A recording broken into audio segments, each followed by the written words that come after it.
episode. In today's episode, we will be discussing about certain responses that our bodies generate when we are in a very stressful situation.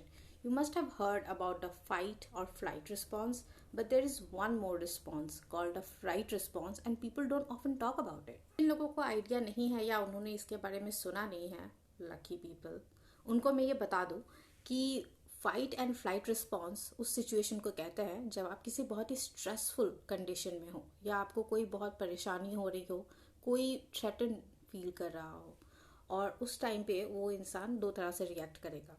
या तो वो उस जगह से भागेगा या उस सिचुएशन से भागेगा या फिर वो उसका सामना करेगा. लेकिन एक और सिचुएशन है जहाँ पे लोग कोई भी रिएक्शन नहीं कर पाते और वो फ्रीज हो जाते हैं. इस फ्रीज वाले सिचुएशन को फ्राइट कहा जाता है. बेसिकली आप उस सिचुएशन में इतना डर जाते हो कि आपकी बॉडी को पता नहीं होता कि किस तरह से रिएक्ट करना है, and that's why you freeze in that situation. This has been a test of our emergency preparedness. हमारी सोसाइटी में ड्यूरिंग आवर अपब्रिंगिंग हमेशा ये आइडिया प्रमोट किया जाता है कि जो साहसी और बहादुर इंसान होता है वो हमेशा सामना करता है प्रॉब्लम्स का, और जो दूसरा इंसान होता है वो भाग जाता है प्रॉब्लम से डर के. पर ये बिल्कुल भी सच नहीं है. It's a myth and I am going to bust it. आपका जो भी किसी सिचुएशन में रिएक्शन है, that's because of two important factors. It has nothing to do with bravery. The first situation is your biology or your neurology, and the second situation is the gift of evolution. Okay, so first things first, what is a fight response?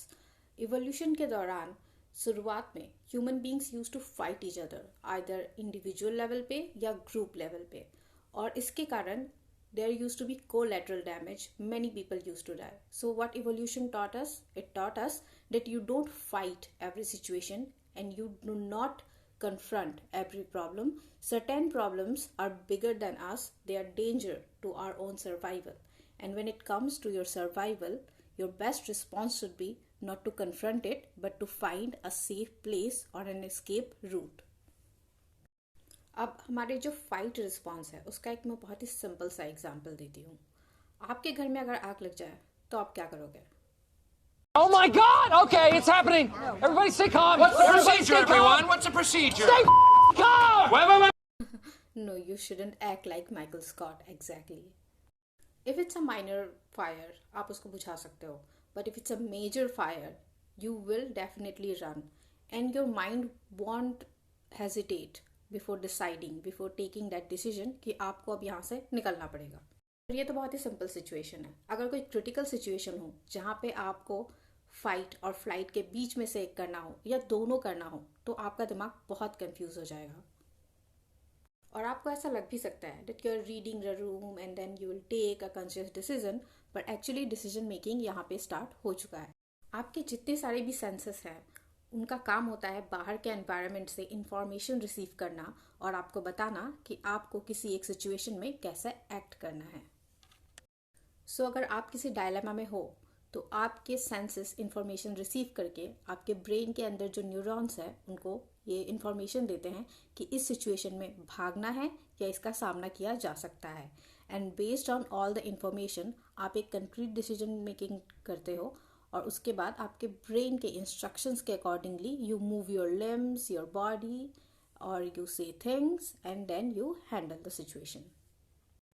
मैंने already ये बताया है कि हमारा जो flight and flight response होता है, it's a gift of evolution and it's also a very systematised neurologic function. लेकिन उसके बाद भी आपके साथ ऐसा होता होगा कि आप एक सिचुएशन में हो और आपको एग्जैक्टली नहीं पता कि क्या करना है. आपको भागना है या रुक के उसका सामना करना है.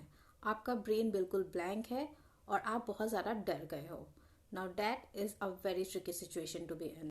सपोज आप रात में सड़क से कहीं जा रहे हो और आपको एक लेपर्ड दिख जाए. आपका पहला रिस्पॉन्स होगा भागने का, लेकिन आप उससे इतना डर जाओगे कि आप हिल भी नहीं पाओगे, और आपका ब्रेन आपको बोल रहा है कि आपको यहाँ से भागने की ज़रूरत है, but you are just standing there frightened. या फिर आप किसी दिन सुबह उठो और आपको एक कॉल आए, आपको थोड़ा डिस्ट्रेसिंग न्यूज़ मिले. ऐसे सिचुएशन पे आप दो ही चीज़ें कर सकते हो. या फिर तो आप उस न्यूज़ को भुलाने की कोशिश कर सकते हो, या फिर आप उस न्यूज़ के बेसिस पे एक्ट करने की कोशिश कर सकते हो to make the situation better.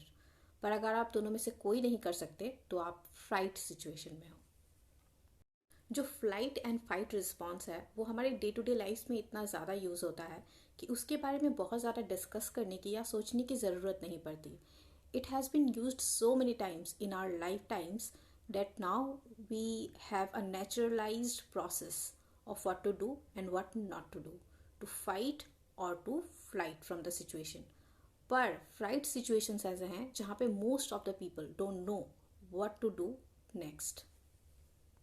एक फ्लाइट सिचुएशन से बाहर निकलने का सबसे पहला टेक्निक ये होगा कि आप इंश्योर करो कि आप रिलैक्स हो.